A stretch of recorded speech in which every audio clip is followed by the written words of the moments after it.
जय जय रामकृष्ण हरी.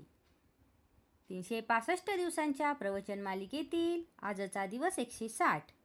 वासनानाश हाच मोक्ष. पुष्कळदा भक्ती म्हणजे काय किंवा परमार्थ कशाला म्हणतात हे आपल्याला कळत नाही.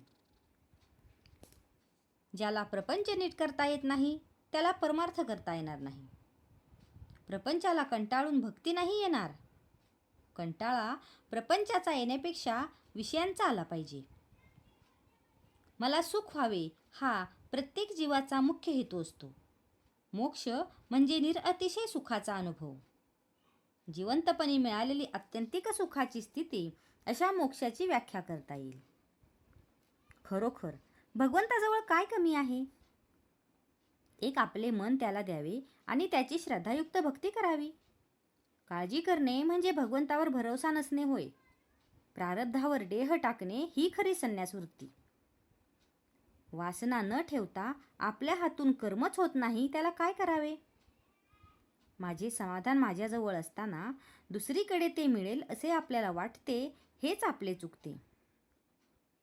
हवे पण संपले नाही तोपर्यंत समाधान नाही. हव्यास मरेपर्यंत सुटतच नाही.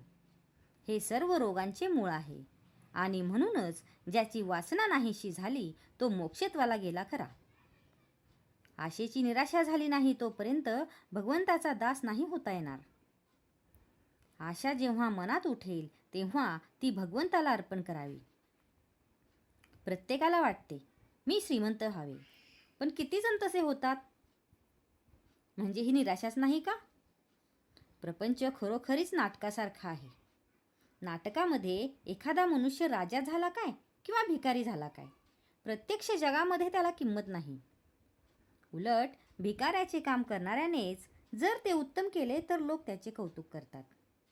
तसे प्रपंचामध्ये कुणी श्रीमंत असला काय, कुणी गरीब असला काय, याला महत्त्व नसून त्याने भगवंताचे अनुसंधान किती ठेवले याला खरे महत्त्व आहे. आपण पैसा साठवला तर गैर नाही, पण त्याचा आधार न वाटावा. अनुसंधानाच्या आड त्याला येऊ देऊ नये. विषयावर जोपर्यंत तुमचे सुख अवलंबून आहे तोपर्यंत भक्तीचे खरे सुख मिळत नाही. एक भगवंतच मनापासून हवा असे वाटले म्हणजे तो प्राप्त होतो. मी करतो असे कधीच म्हणू नये. मी आपल्या तपश्चर्येने भगवंताला पाहीन असे जो म्हणतो त्याला भगवंताचे दर्शन होणे कठीणच असते. विषय मिळाला नाही म्हणजे तळमळ लागते, त्याप्रमाणे भगवंत भेटला नाही तर तळमळ लागावी. आजच्या आपल्या स्थितीत आपल्याला काय करता येणे शक्य आहे हे प्रथम पहावे.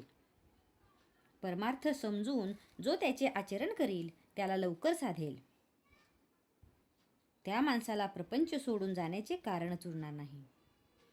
हवे व नको याचा आग्रह नसावा, यामध्येच वासनेचे मरण आहे. आजचा हा भाग तुम्हाला कसा वाटला हे कमेंट करून नक्की सांगा. कमेंटमध्ये लिहा. जय जय रामकृष्ण हरी.